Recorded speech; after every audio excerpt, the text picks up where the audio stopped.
बच्चों मैकेनिक्स का एक बहुत ही शानदार क्वेश्चन डिस्कस करने वाले।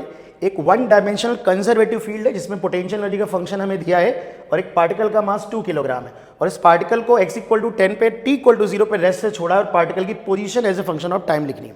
तो सबसे पहले बच्चों अगर आप इसका फोर्स निकालेंगे तो F = -du/dx, तो यहाँ पर आ जाएगा माइनस का 2x - 4 एंड -2 अगर कॉमन ले लेंगे तो x - 2।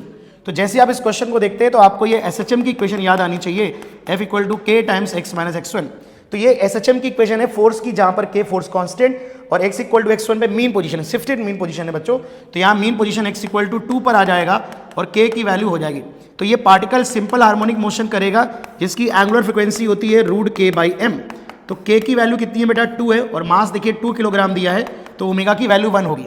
अब अगर पार्टिकल को देखें ध्यान से बच्चों, तो पार्टिकल को x = 10 पे छोड़ा गया, ये x = 10 है, रेस्ट पे छोड़ा गया है, रिलीज एट रेस्ट लिखा है, वेलोसिटी 0 है, तो रेस्ट यानी एक्सट्रीम पोजीशन होगी और मीन पोजीशन वो होती है जहां फोर्स 0 है। तो फोर्स कहां 0 हो रहा है, x = 2 पर। मीन और एक्सट्रीम के बीच का गैप बेटा 10 - 2 8 होगा, तो इसका एम्पलीट्यूड 8 हो जाएगा। अब SHM की इक्वेशन जिसकी शिफ्टेड मीन पोजीशन वो होती है x - x1 = a sin ωt + phi, जहां पर x पोजीशन है और x1 मीन पोजीशन है। तो यहां पर हम लिखेंगे x -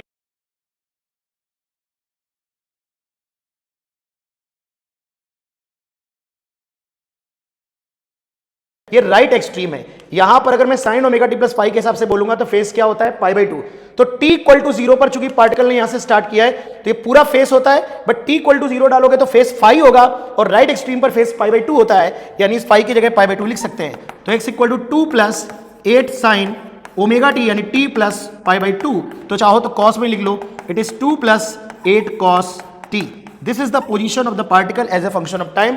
one of the best question है SHM में जो बेसिक्स पे बेस्ड है बेटा। मिलते हैं ऐसे क्वेश्चन के लिए नेक्स्ट वीडियो में। Thank you very much.